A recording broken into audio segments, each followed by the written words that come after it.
Bonjour, nous allons voir aujourd'hui ce que c'est que l'aire d'une figure et nous allons apprendre à calculer quelques aires de figure. Voici un rectangle ici en bleu et un carré. L'aire ou la superficie de ces deux figures, c'est la surface occupée à l'intérieur de la figure. Je m'explique.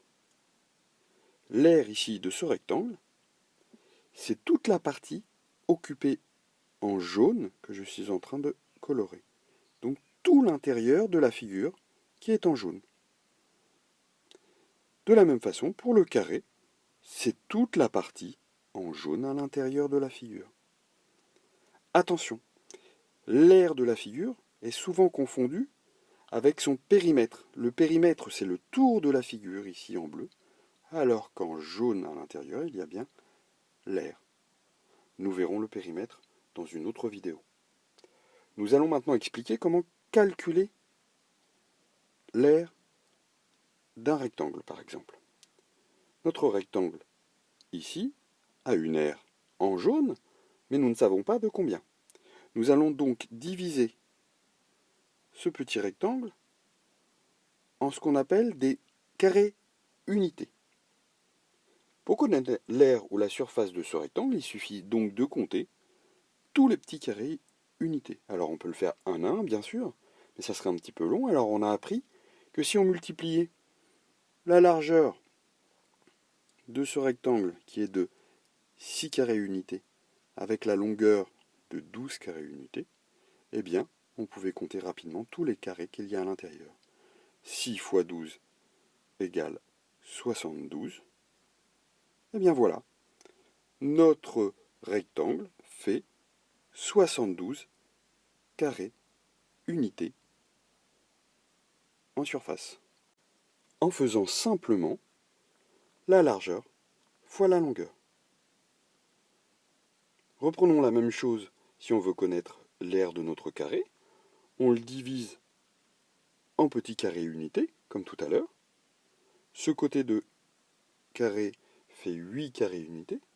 Cet autre côté, bien sûr, fait aussi 8 carrés unités, puisque c'est un carré.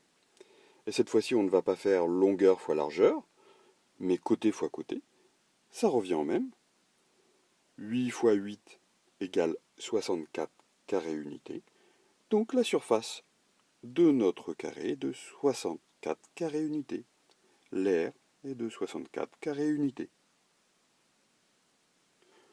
Là, on vient de le voir avec des carrés unités, mais imaginons maintenant que ces carrés unités, ce ne sont plus des carrés, mais des centimètres. Eh bien, on fonctionnerait de la même façon. 6 cm de largeur et 12 cm de longueur nous donnerait 6 fois 12 égale 72 cm². Tu remarqueras cette fois-ci que puisqu'on a exprimé nos petits carrés en centimètres, on exprimera ça en centimètres². Le petit 2 à côté de centimètre se lit carré, et c'est celui-là qui exprime à chaque fois l'aire d'une figure. Imaginons maintenant que le quadrillage de notre carré est en mètres maintenant. Ça nous donnerait un côté qui ferait 8 mètres, de l'autre côté, cela ferait aussi 8 mètres. On le ferait 8 mètres fois 8 mètres égale 64 mètres carrés. Tu remarqueras encore ce petit 2, toujours, qui exprime les surfaces. Bien sûr, lorsqu'il y a des mesures, en mètres, en centimètres, etc., on ne l'exprime plus avec le quadrillage, mais par une formule.